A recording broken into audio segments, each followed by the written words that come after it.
6 साधन बताए गए हैं। अनन्य मतलब हमने आपको पहले ही बताया था, अनन्य मतलब एक निष्ठ, एक के प्रति समर्पित होना। उसके 6 लक्षण हैं। पहला है प्रार्थना। क्या प्रार्थना? प्रभु हम जैसे हैं हम आपके हैं, आप हमें स्वीकार कर लीजिए। दूसरा है सेवा।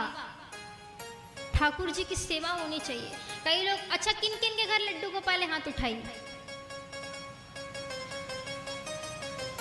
पीछे, इधर, बाकी लोग के घर नहीं है? मतलब कुछ लोग के घर नहीं है, कुछ लोग के घर है। अब सोचिए ठाकुर जी कितनी कृपा कर रहे हैं आपके घर पर कि आपके घर से आपसे सेवा करा रहे हैं। आपके घर वो आपके घर आए हैं, आपको उनकी सेवा का सौभाग्य प्राप्त है। लेकिन उनकी सेवा भी तो वास्तविक रूप से सेवा जैसी होनी चाहिए ना। दूसरी भक्ति सेवा है। सेवा अर्थात आपको उनकी सेवा करनी पड़ेगी। कई लोग क्या करते हैं, भैया मिश्री पकड़ा दो, सुबह बढ़िया मिश्री का भोग लगा दिया, शाम तक पड़ा है, किसी ने उठाया भी नहीं। अपना खाएंगे बढ़िया मालपुआ, 56 भोग, और ठाकुर जी बेचारे चना चौकरी में ही। आप खुश रहो भैया, हमारे हम नहीं दे सकते आपको। उन्हें मिश्री पकड़ा देंगे। और जिस दिन शादी पार्टी में गए उस दिन तो भोग ही नहीं लगेगा ठाकुर जी को। हम नहीं लगा सकते भोग। सेवा ऐसी नहीं होती। आप सभी के घर में ठाकुर जी आए हैं, इसीलिए हम आपको विशेषकर बताना चाहते हैं कि सेवा ठाकुर जी की कैसे करनी चाहिए। आप पहले उन्हें समर्पित कीजिए। किसी भी, अगर आपके घर कुछ बन रहा है, अगर आप भोजन बना रहे हैं तो पहले ठाकुर जी को समर्पित कीजिए। उसके बाद आप प्रसाद रूप में, क्योंकि वो भोजन नहीं रहेगा, वो प्रसाद बन जाएगा। और रोज आप प्रसाद पाएंगे तो आपकी बुद्धि फिर कितनी शुद्ध रहेगी। तो पहले कम से कम 3 समय का ठाकुर जी को भोग लगाना प्रारंभ कीजिए। 3 ना सही 2 समय का ही लगा लो। कई के घर में तो ठाकुर जी का स्नान ही नहीं होता है।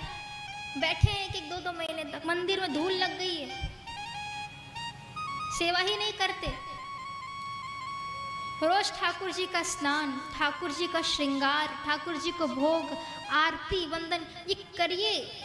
अगर नहीं कर सकते तो ठाकुर जी को भी घर में मत रखिए। आप किसी फोटो ले आइए भगवान का, उसको 2 अगरबत्ती जला लीजिए, चल जाएगा। लेकिन अगर आपने अपने घर में श्री विग्रह विराजमान किया है तो उनकी सेवा भी करनी पड़ेगी, वरना वो अपराध है। उनको रोज स्नान कराना, उनका श्रृंगार करना, उनको भोग लगाना, उनकी आरती करना, ये रोज होना चाहिए। अब भोग भी ये नहीं कि कुछ भी बन रहा है घर में कुछ भी लगा दो। पहली बात, ठाकुर जी भोग में, ठाकुर जी को लहसुन प्याज का भोग नहीं लगता, और लहसुन प्याज के बिना टेस्ट ही नहीं आता भैया। कई लोगों को नहीं, अधिकांशों को भोग लहसुन प्याज के बिना स्वाद नहीं आएगा। अब बनाना तो प्रारंभ कीजिए। बिना लहसुन प्याज का भोजन भी बहुत अच्छा बनता है। बनाइए भोजन, ठाकुर जी को भोग लगाइए, समर्पित कीजिए, उसके बाद आप पाइए, फिर देखिए आपकी बुद्धि, आपका जीवन ही बदल जाएगा अगर ठाकुर जी की सेवा में लीन रहेंगे तो।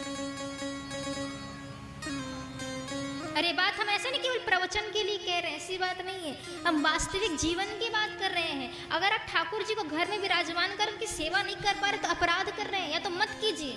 नहीं कर पाते कोई बात नहीं, मत कीजिए। आप एक फोटो ले आइए, फोटो की पूजा कीजिए। विग्रह विराजमान किया है तो सेवा भी करनी पड़ेगी। तो दूसरा लक्षण है, पहला प्रार्थना, फिर है सेवा, तीसरा स्तुति। ठाकुर जी की स्तुति करना। स्तुति अर्थात क्या होता है?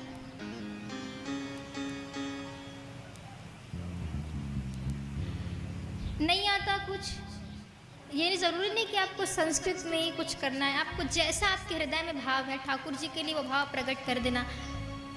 प्रभु ऐसे ऐसे हमारे मन में भाव है, उनकी स्तुति करना। और नहीं कर सकते तो 4 लाइन का श्लोक आप याद कर लीजिए, हम आपको बता रहे हैं। पहला तो गोपी गीत अगर आप करें तो बहुत अच्छी बात है, लेकिन ये श्लोक जो है वृत्तासुर ने जो भगवान के लिए प्रार्थना किया, ये आप रोज ठाकुर जी को सुनाइए। अहम हरे तव पादैकमूला दासानुदासो भवितास्मि भूयः मनः स्मरेतार सुपतीर्ण गुणास्ते गृणीत वा कर्म करोतु काय अननाक पृष्ठं न च पारमेष्ठं न सार्वभौमं न रसाधिपत्यं न योग सिद्धिर्न पुनर्भवं वा समंजसत्वं विरहय्य कांश। ये बस इतना सुना दो ठाकुर जी के पास। रोज इस भाव से ठाकुर जी की स्तुति करना है, प्रभु अपनी भक्ति दे दो बस। फिर है वंदना करना, फिर है स्मरण करना, ठाकुर जी का स्मरण, चिंतन। कोई भी काम कीजिए, सेवा कीजिए, भोजन बनाइए, आप घर के किसी भी काम में रहिए, आप बाहर जाइए, कुछ भी कीजिए, स्मरण होते रहना, ठाकुर जी का चिंतन हो। जिस प्रकार एक माँ का चिंतन अपने पुत्र के प्रति स्वाभाविक है, बोलना नहीं पड़ेगा रे तुम अपने बेटे का चिंतन करो, वो कहाँ है, किस हाल में, माँ अपने आप करती है। जिस प्रकार एक पत्नी का चिंतन अपने पति के प्रति होता है, उसी प्रकार ठाकुर जी का चिंतन, स्मरण। फिर है कथा श्रवण। ये सारी चीजें कब आएंगी?